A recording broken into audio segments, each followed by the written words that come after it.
I feel nauseous, believe me. Never had a lot of shit come easy. Had to work hard, struggle just to be me.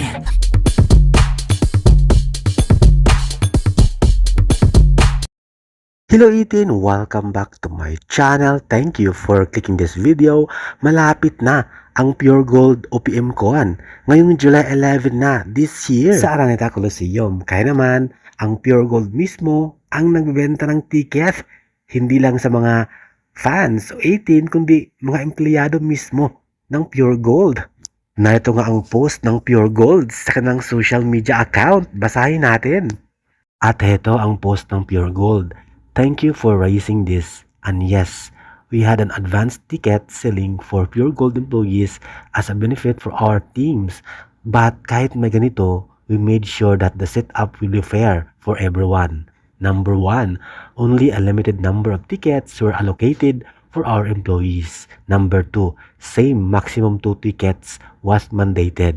3, for employees who availed VIP standing, they will not be given a sequence number.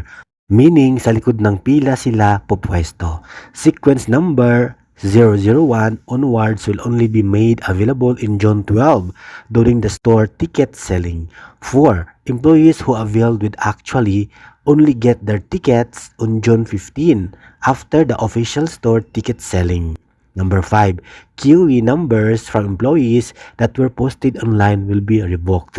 Malinaw sa binabang memo na ito ay privilege at hindi dapat pagkakakitaan. If you see any head office queuing number for resale, please report it to us as well. And hope this clears you concern. Sorry about this. Kaya naman markahan na sa kalendar ngayong July 11 ang Pure Gold OPM Con.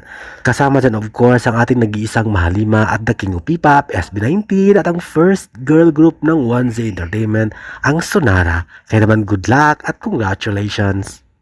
Thank you for watching, guys. See you in the next video and update. Please like and subscribe to my channel. Keep watching. God bless everyone and always remember, be yourself and be a good one.